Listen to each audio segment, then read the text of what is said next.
السلام ورحمة الله وبركاته.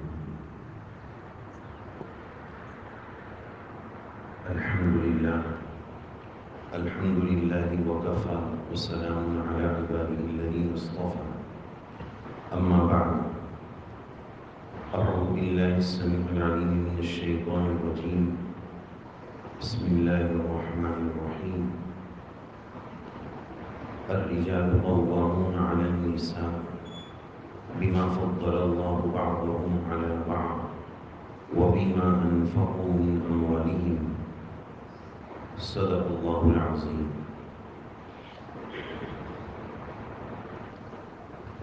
محترم برادران اسلام، عزیزوں، بزرگوں اور دوستوں، پچھلے 4-5 دنوں سے میڈیا پر سوشل میڈیا پر بطور خاص ایک نیوز بہت زیادہ چل رہی ہے کہ عائشہ نامی مسلمان لیڈی اور خاتون نے خودکشی کی، سوسائڈ کیا ہے، اور اس حرکت سے پہلے اس نے ایک ویڈیو جاری کیا جو انتہائی دردناک ہے. جس نے بھی دیکھا شاید ہی کوئی پتھر دل ہوگا کہ اس کی آنکھیں اس کی بات سن کر چھلک نہ پڑی. اور پھر بطور خاص اس کے ابو اور اس کے درمیان، اس کی والدہ کے درمیان جو باتیں ہوئی، اس کا آڈیو بھی وائرل ہوا، جس میں اس کے والد اس کو یہ واسطہ دے رہے ہیں کہ تیرا نام اماں عائشہ رضی اللہ عنہا کے نام پر ہے، تو اس کی لاج رکھ لے. یہ سب باتیں سن کر ہر مسلمان بے چین ہوا، غمزدہ ہوا. خیر، یہ نیوز ایک اپنی جگہ نیوز تھی، ایک خبر ہے، لیکن شریعت میں، اسلام میں اس کی روک کیسے ہو؟ معاشرے میں، سوسائٹی میں، لوگوں میں، مسلمانوں میں بطور خاص اس کا کیسے ہو؟ اس سے امت مسلمہ کی حفاظت کیسے ہو؟ یہ جو کیس ہے، اس میں ہم اگر غور کریں تو 3 گناہ اور 3 غلط کام بہت زیادہ نظر آتے ہیں. نمبر 1، جہیز کی لعنت کا گناہ.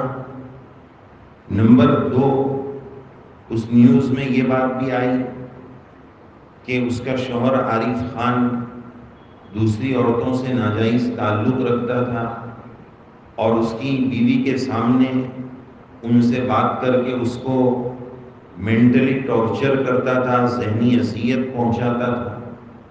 تو یہ افیئر، ناجائز محبتیں، یہ دوسرا گناہ.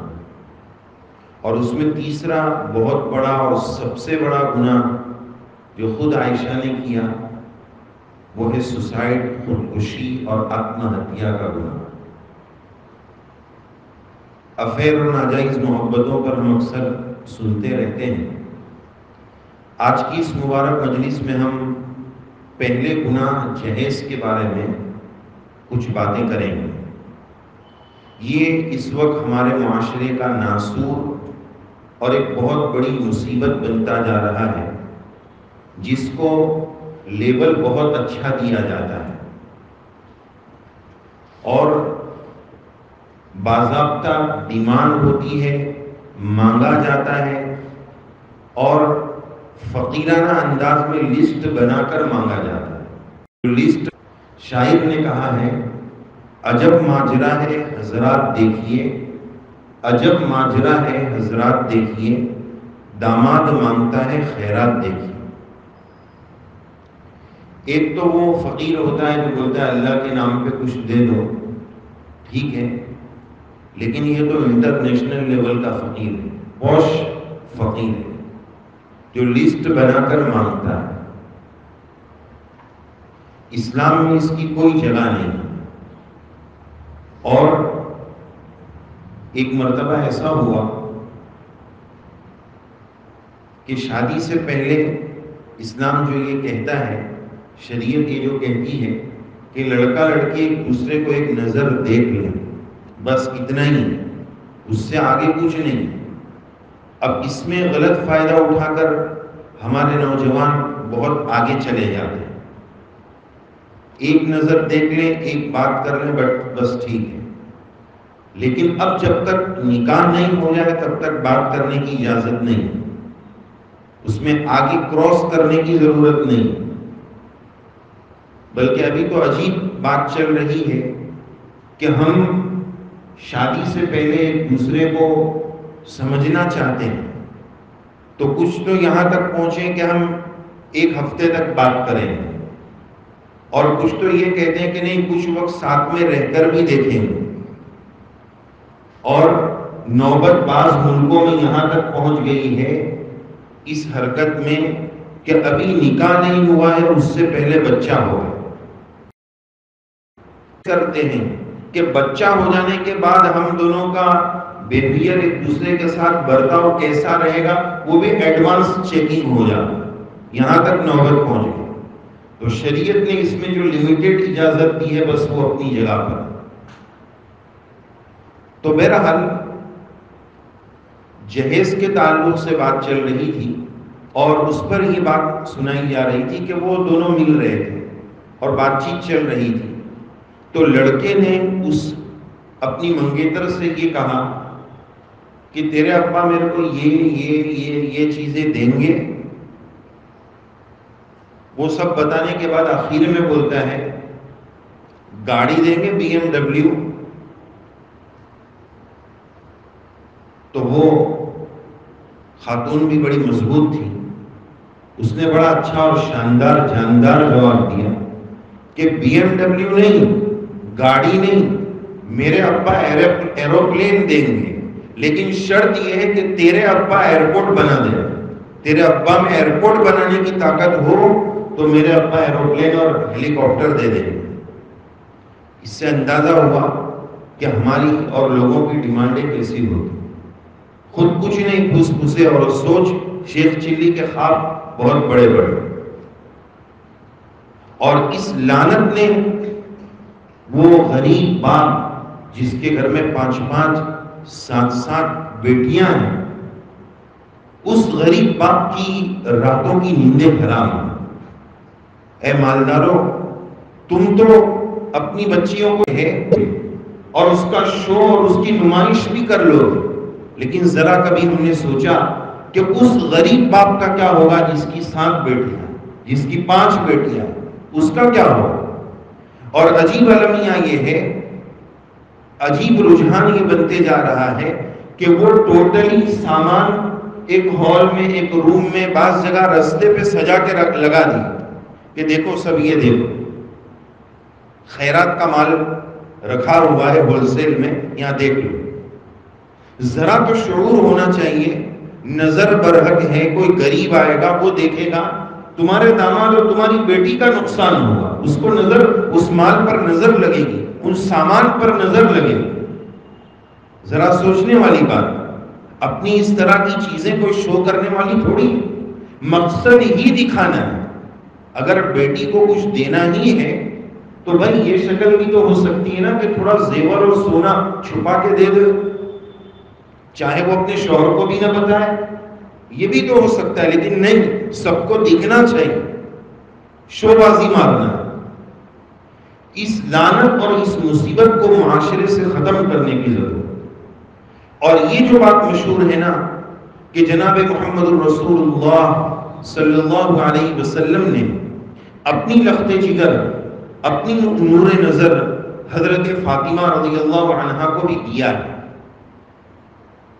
علماء نے لکھا ہے 10 کام کی چیزیں آپ صلی اللہ علیہ وسلم نے حضرت فاطمہ رضی اللہ عنہا کو دی، لیکن اس کا جواب یہ ہے، ایک جواب اس کا یہ ہے کہ اصل میں جس طرح حضرت فاطمہ رضی اللہ عنہا آپ کی زیر کفالت تھیں، آپ وڈیل تھے. اسی طرح حضرت علی رضی اللہ عنہ جو آپ کے کزن ہیں، ان کے وڈیل بھی آپ صلی اللہ علیہ وسلم ہی تھے. تو اس وجہ سے آپ نے اس گھر میں حضرت علی رضی اللہ عنہ کو یہ چیز دی. اور بعض حضرات نے یہ بھی جواب دیا ہے، جس کو بعض نے رد بھی کیا ہے، کہ حضرت علی رضی اللہ عنہ کی جو زرا تھی، نکاح کا جب وقت آیا تو آپ صلی اللہ علیہ وسلم نے معلوم کیا کہ تمہارے پاس کیا سامان ہے، مہر کے لیے کیا ہے؟ فرمایا کچھ نہیں. تو آپ صلی اللہ علیہ وسلم نے بتایا کہ وہ جو زرا تھی تمہارے پاس پہننے کی، ڈیفینس کا، دشمن کے ہتھیاروں سے ڈیفینس کا جو لباس ہوتا ہے جس کو زرا بولتے ہیں، وہ تھی، اس کا کیا ہوا؟ فرمایا ہاں وہ تو ہے. تو پھر اس کو بیچا گیا اور اس سے جو ہے مہر ادا کیا گیا.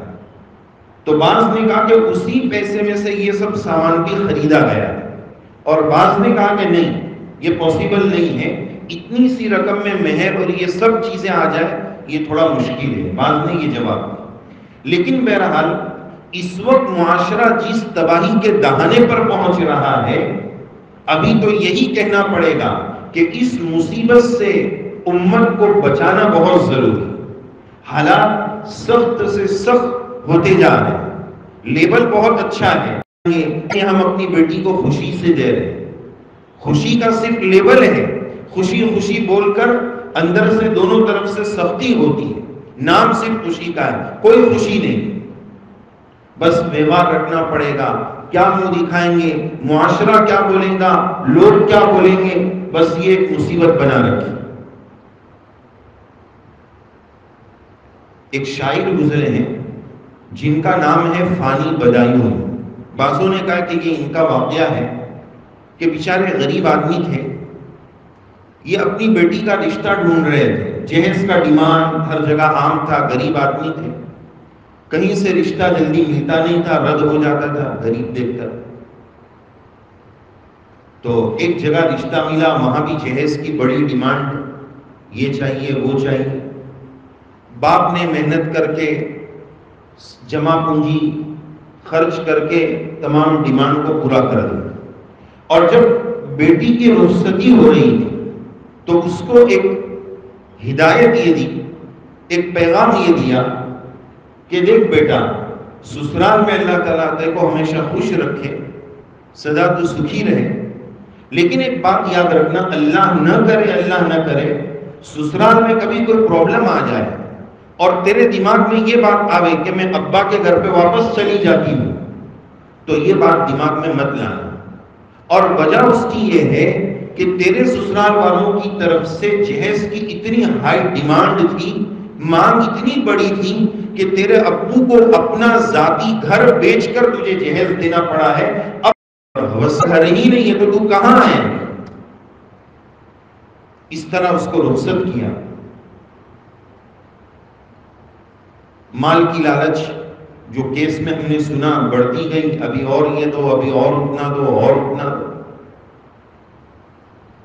یہاں تک کہ وہ لالچ کی ہوس میں اور مال کی لالچ میں اور ہوس میں اس کلی کو مسل دیا گیا، اس کو زندہ نظر آتش کر دیا گیا، اس دلہن کو آگ میں جلا دیا گیا. یہ شاعر باپ اس بیٹی کے جنازے پر آتا ہے اور ایک شعر پڑھتا ہے.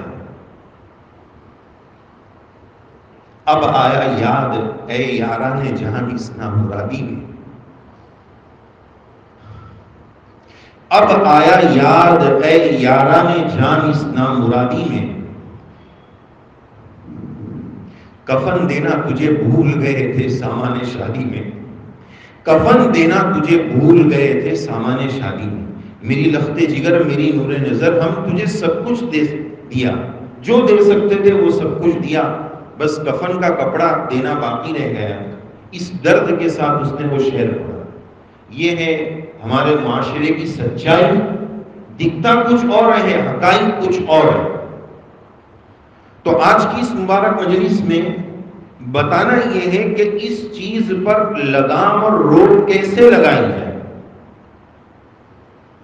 ہماری قوم کا ایک بہت بڑا المیہ اور یہ ہے کہ ہماری قوم جاگتی اس وقت ہے، جاگروک اس وقت ہوتی ہے جب کوئی انسیڈنس اور کوئی بناؤ اور کوئی حادثہ ہو جاتا ہے، اس کے بعد جاگتی۔ چلو ٹھیک ہے، دیر آیت درست آیت، صبح کا بھٹکا ہوا بھولا ہوا شام کو واپس آ جائے، وہ بھولا ہوا نہیں۔ تو بہرحال اب بیدار ہونے کی ضرورت ہے، اور صرف اب بیان سے کام نہیں چلے گا، تقریر بولنے اور سننے سے کام نہیں چلے گا، زمینی سطح پر کچھ محنت کی ضرورت ہے۔ تو کچھ پوائنٹس ہیں کہ جن کو ہم کر کے اس چیز پر روک لگا سکتے ہیں۔ سب سے پہلے تو ہم یہ سمجھتے ہیں کہ جہیز کا گناہ ہو یا کوئی بھی گناہ ہو، تین طاقتیں اور تین چیزیں ایسی ہیں جو انسان کو گناہ سے بچاتی ہیں۔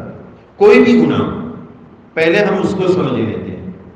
تین چیزیں ایسی ہیں کہ اگر وہ مضبوط ہوگی نا تو گناہ سے بچنا آسان ہو جائے۔ نمبر ایک، اللہ اکبر، اللہ بہت بڑے ہیں، اللہ سب سے بڑے ہیں۔ جب میں نماز میں اللہ اکبر پڑھوں، دل کی گہرائی اور سوچ کے ساتھ کہ اللہ بہت بڑے ہیں، اللہ سب سے بڑے ہیں، اتنی بڑی ذات، میں اس کی نافرمانی کیسے کر سکتا ہوں، میں گناہ کیسے کر سکتا ہوں۔ نمبر ایک۔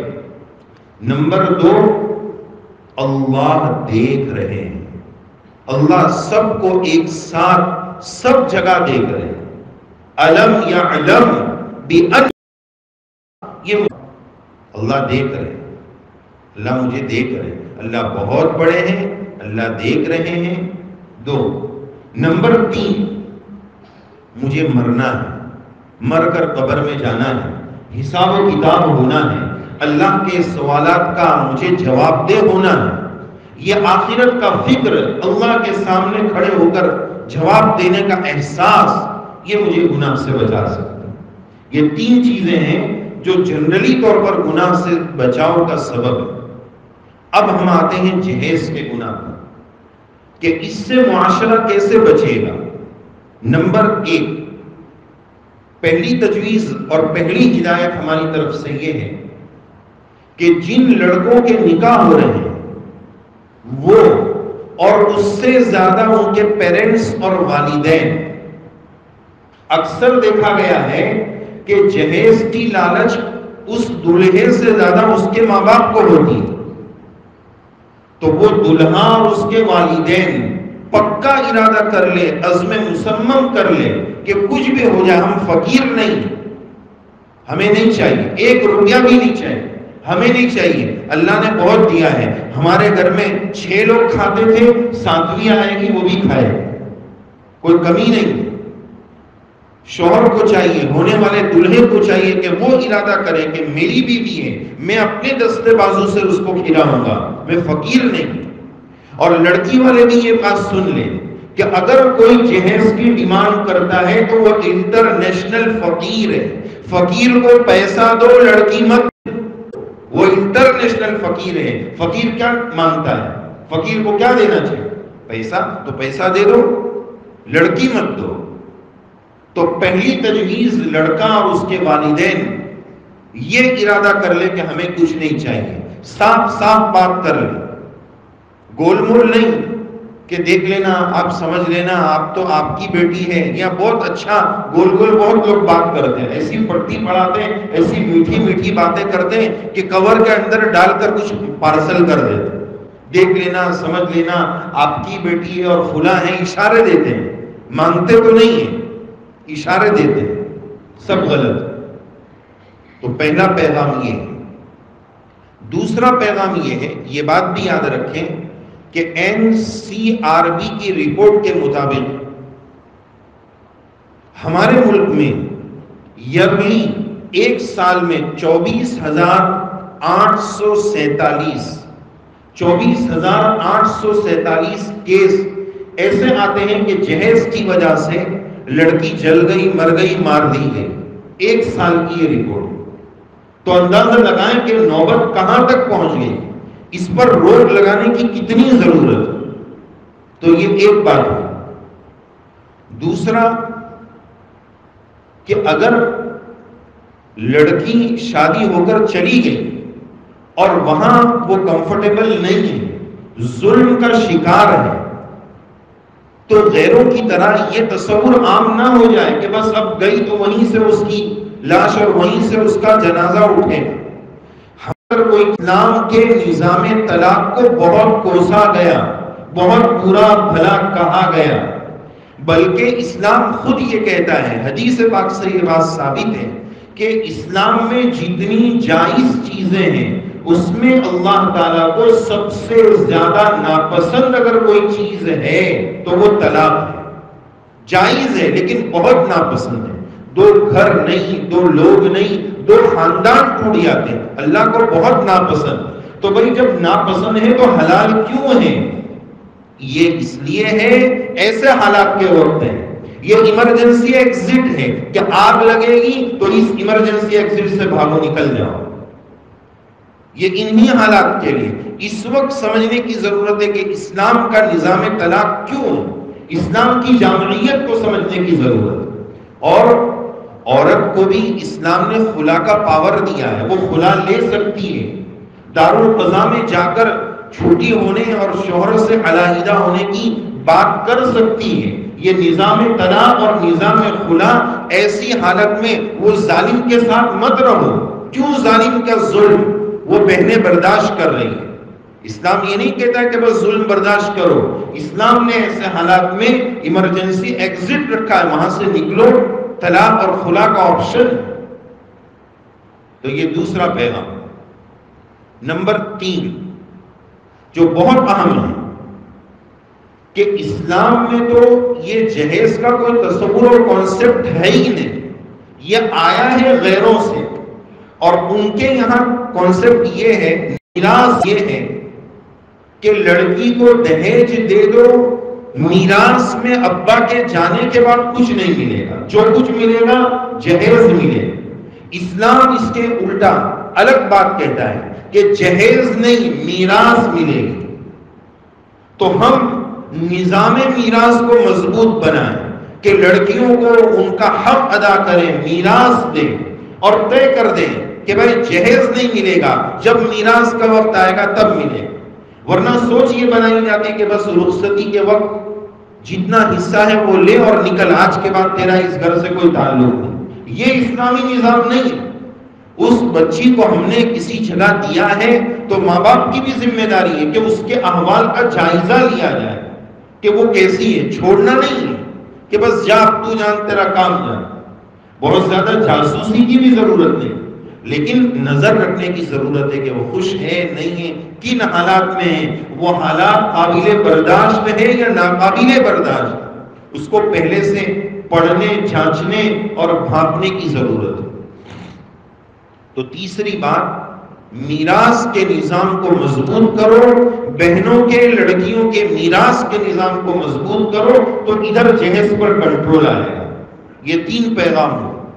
نمبر 4، چوتھی بات یہ ہے کہ زمینی سطح پر ہر فرد کو اس بات کی محنت کرنی ہے، فکر کرنی ہے کہ جس شادی میں جہیز کا مسئلہ ہوگا ہم اس شادی میں نہیں جائیں گے۔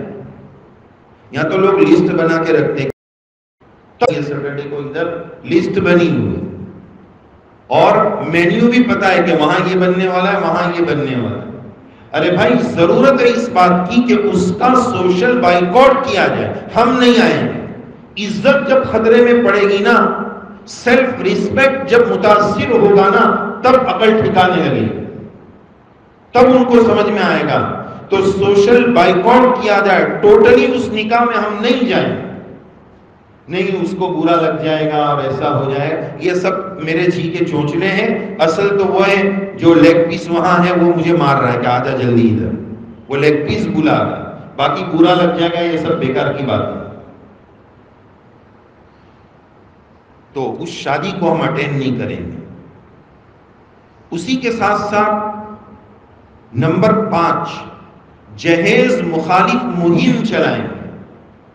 جیسے بہت ساری چیزوں کا ویرودھ ہوتا ہے، چند لوگ مل کے کرتے ہیں، بڑی جماعت مل کے کرتی ہے، تو اب جہیز مخالفت کی مہم چلانا کہ ایک ایسی جماعت محلے کی سطح پر، شہر کی سطح پر، بستی کی سطح پر بنے گی، بنائی جائے کہ وہ سروے کرے کہ کہاں کہاں شادی ہونے والی ہے، وہاں پہلے سے جا کر ذہن سازی کرے.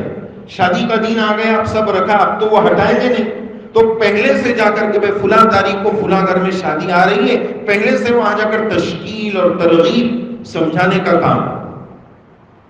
تو یہ بھی ایک کرنے کی چیز ہے. اسی طرح نمبر 6، نکاح بیوگان اور نکاح طلقات کو عام کرنے کی ضرورت ہے. یعنی بیواؤں کے ساتھ نکاح، طلاق یافتہ عورتوں کے ساتھ نکاح، اس کو عام کرنے کی ضرورت ہے. کیا بات ہے کہ معاشرہ آج اس کو عیب سمجھتا ہے کہ اس کا تو پہلے نکاح ہو چکا تھا، اس کی تو طلاق ہو چکی تھی اور فلاں ہو چکا تھا، اس کو عیب سمجھا جاتا ہے. کیوں عیب معاشرہ اس کو سمجھ رہا ہے؟ کیا جناب محمد رسول اللہ صلی اللہ علیہ وسلم کی ذات اقدس رول ماڈل نہیں؟ اما عائشہ رضی اللہ عنہا کے علاوہ آپ کی تمام ازواج جو ہیں وہ پہلے سے کسی اور شوہر کے نکاح کے بعد آپ کی نکاح میں آئے، بلکہ پہلا نکاح سرکار نبی کریم علیہ السلام 25 سال کے نوخیز نوجوان اور اما خدیجہ رضی اللہ عنہا 40 سال کی ہے، 2 نکاح پہلے ہو چکے ہیں. پھر معاشرے نے اس کو عیبدار کیوں بنا دیا؟ جس مرد کا دوسرا نکاح ہو رہا ہے کسی وجہ سے، وہ بھی بولتا ہے کہ مجھے بھی جو ہے وہ کمانی چاہیے.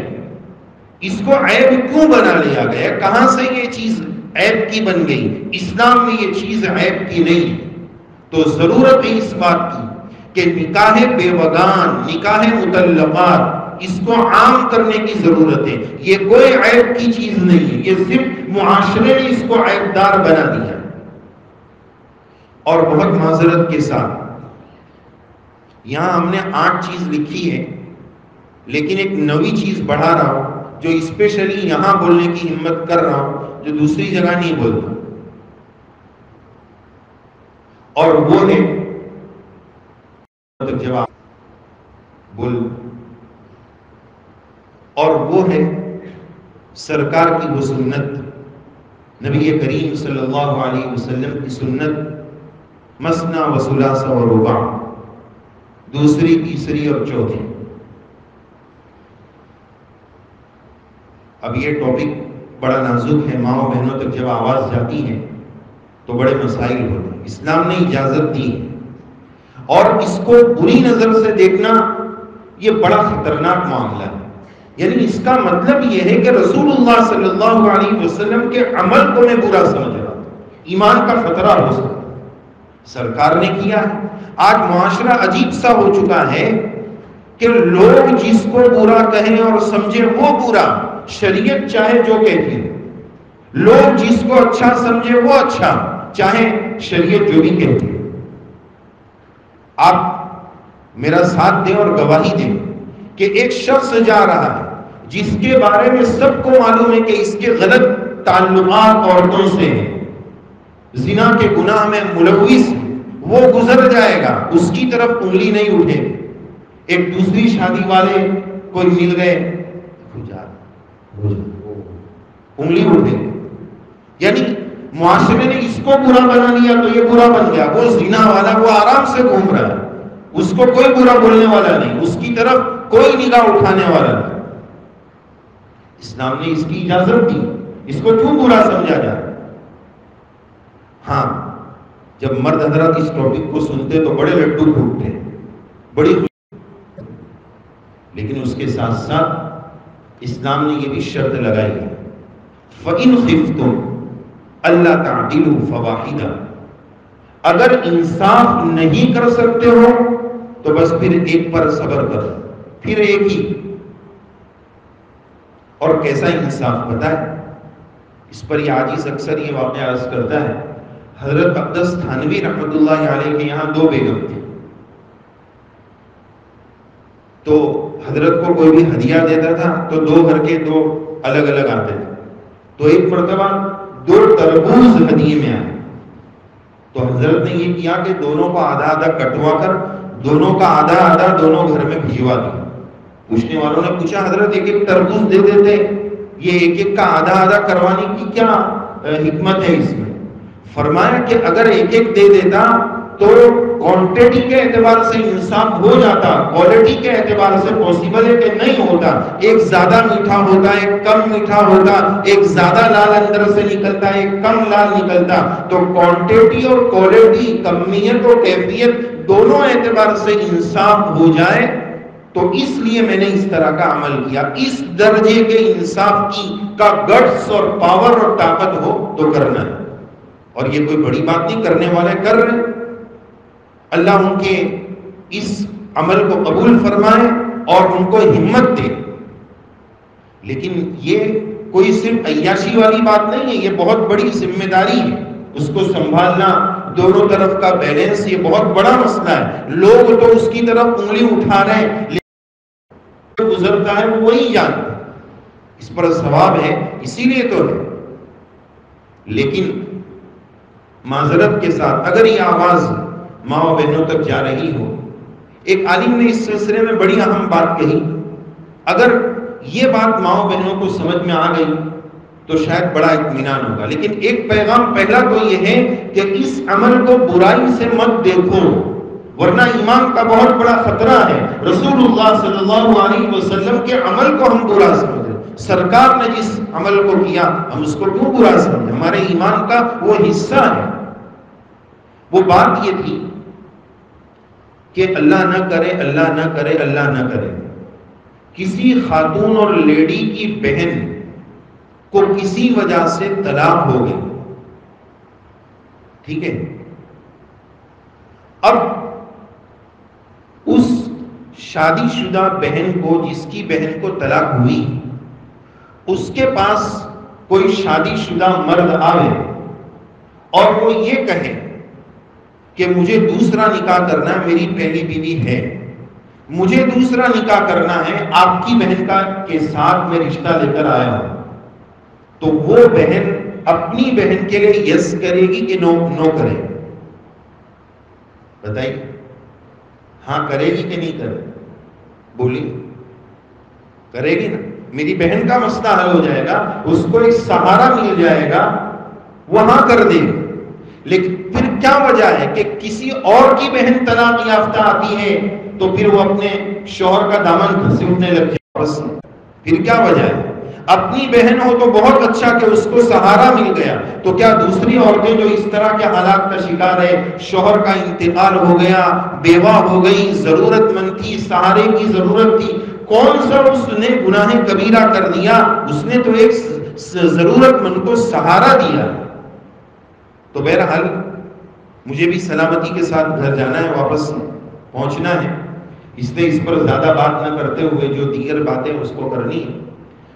تو یہ بھی ایک پوائنٹ ہے کہ اس کو سوچنا ہے، شرط پائی جاتی ہے تو کر سکتے ہیں، کوئی حرج کی بات نہیں، لیکن بس کرے نہ کرے وہ دوسرے نمبر کی بات ہے۔ یہ گنہگار صرف اتنا کہے گا کہ اس کو کم سے کم ختم کرو، کہ اس کو برا مت سمجھو، غلط نگاہ سے مت دیکھو، سرکار کی طرف غلط نگاہ ہے، اس عمل کے کرنے والے کو بری نگاہ سے دیکھنا، غلط نگاہ سے دیکھنا، نبی کریم علیہ السلام کے عمل کو غلط دیکھنا جو ایمان کو خطرے میں ڈالتا ہے، اس کو ختم کرنا نہیں کرنا وہ ایک الگ بات ہے۔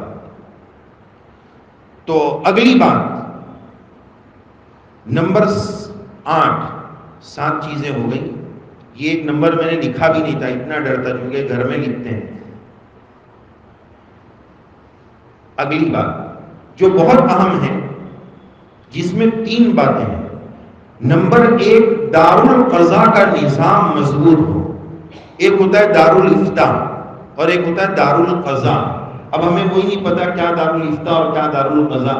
دارالافتاء وہ ہوتا ہے جہاں لوگ جا کے مسئلے پوچھتے ہیں، لکھت میں اور لیٹر میں، مفتی صاحب وہاں سے غلط ہے، جیسے ہمارے شہر میں حضرت مفتی عبید اللہ صاحب منیار دامت برکاتہم کا دارالافتاء ہے، اور بھی ہوں گے، تو یہ دارالافتاء ہے جہاں لوگ اپنا مسئلہ معلوم کرتے ہیں۔ اور دارالقضاء میں یہ ہوتا ہے کہ وہاں قاضی صاحب رہتے ہیں جو اس طرح کے مسائل کا حل نکال دیں. اس نے کہا یہ ہو گیا, وہاں سے کہا یہ ہو گیا, تو اب سولوشن کیا ہے, کون غلط ہے کون صحیح ہے, واپس سے یہ میاں بیوی کیسے مل جاوے, اس طرح کے جو جھگڑے والے مسائل رہتے ہیں اس کا حل نکال دیں.